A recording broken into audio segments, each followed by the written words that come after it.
औज़ुबिल्लाहिमिनश्शैतानिर्रजीम बिस्मिल्लाहिर्रहमानिर्रहीम। आज हमने आपको बताना है कि शबान का नाम शबान क्यों रखा गया है।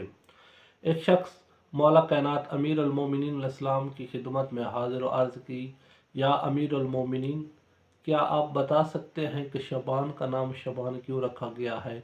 मौला कायनात इरशाद फरमाते हैं कि शबान का नाम शबान इसलिए रखा गया है कि क्योंकि अल्लाह ने इसमें नेकियां आम कर दी हैं और एहसानात का दरवाज़ा खोल दिया है।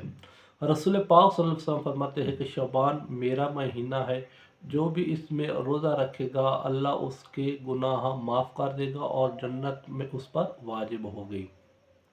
एक शख्स रसूल पाक सल्लल्लाहु अलैहि वसल्लम की खिदमत में हाजिर होकर अर्ज़ की, या रसूलल्लाह, मुझे ये पूछना है कि क्या आप बता सकते हैं मेरे इल्म में इजाफ़े के लिए कि सबसे फजीलत वाले रोज़े कौन से हैं।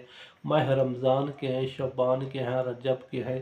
क्योंकि माह रमज़ान के तो वाजिब हैं, लेकिन वाजिब अदा करना है। या रसूलल्लाह, आप बता दीजिए ना कि वो कौन से रोज़े हैं जिनकी फ़जीलत ज़्यादा है। और रसूल पाक सल्लल्लाहु अलैहि वसल्लम फरमाते हैं, मेरे सहाबी, जो माह रमज़ान के यानी इस्तक़बाल के लिए शबान में रोज़े रखे जाते हैं उनकी फ़जीलत बहुत ज़्यादा है। और जो शख्स भी शबान के रोज़ा रखेगा उस एक रोज़े के बदले अल्लाह 70 नेकियां देगा, और एक नेकी का जो अजर होगा वो एक साल भर की इबादत के बराबर होगा। तो यानी शबान के महीने की बहुत ज़्यादा अज़मत है, इसमें इंसान को रोज़े रखने चाहिए। अल्लाह हमें शबान के रोज़े रखने की तौफ़ीक़ अता फ़रमाए।